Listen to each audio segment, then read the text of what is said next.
बिस्मिल्लाहिर्रहमानिर्रहीम। अस्सलाम वालेकुम viewers, welcome back to Habib pharmacy. उम्मीद है आप सब खैरियत से होंगे। हर बार की तरह आज का टॉपिक भी हमारा बहुत ही ज़्यादा इंफॉर्मेटिव और बेस्ट है, जो कि है हाइड्रासेक 100 mg कैप्सूल।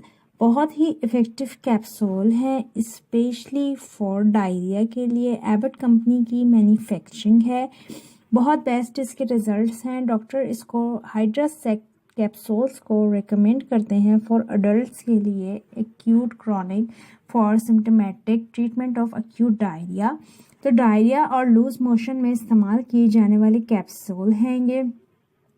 बहुत ही इफ़ेक्टिव इसके रिजल्ट्स हैं। अगर आपको किसी भी किस्म का क्रॉनिक डायरिया है, दस्त है, मरोड़ हैं, पेचिस हैं, या आपको ब्लड आ रहा है मोशन में, पेचिस हो रहे हैं, तो उसके लिए भी बहुत ज़्यादा इफ़ेक्टिव है। क्योंकि आपके मैदा जब अपसेट होता है बहुत ही ज़्यादा, में आपका स्टमक डिसऑर्डर्स हो जाते हैं, जिसकी वजह से आपको बहुत ख़तरनाक किस्म का डायरिया हो जाता है, बहुत ज़बरदस्त किस्म के लूज मोशन हो जाते हैं जो किसी और मेडिसिन से कंट्रोल नहीं हो रहे होते।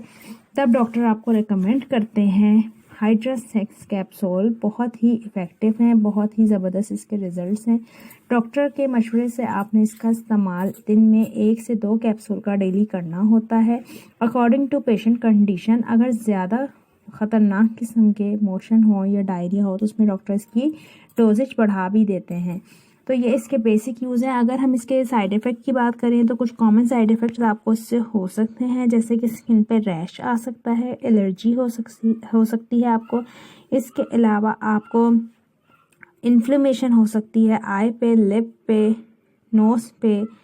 इसके अलावा पूरी स्किन पे आपको इचिंग हो सकती है, इन्फ्लेमेशन हो सकती है। तो इस तरह के अगर कोई भी आपको कॉमन सिम्टम्स, साइड इफ़ेक्ट्स, आपको साइन ज़ाहिर हो तो फौरी तौर पर अपने डॉक्टर से रुजू करें। अगर आपको मेडिसिन से रिलेटेड कोई भी आपका सवाल है तो आप कमेंट सेक्शन में हमसे पूछ सकते हैं। फिर से मुलाकात होगी जनाब एक नई इन्फॉर्मेटिव और नए टॉपिक के साथ, एक नई वीडियो के साथ। तब तक के लिए हबीब फार्मेसी को दें इजाज़त, अपना रखें बहुत सारा ख्याल। फिर से मुलाकात होगी। अल्लाह हाफिज़, take care, see you again another video.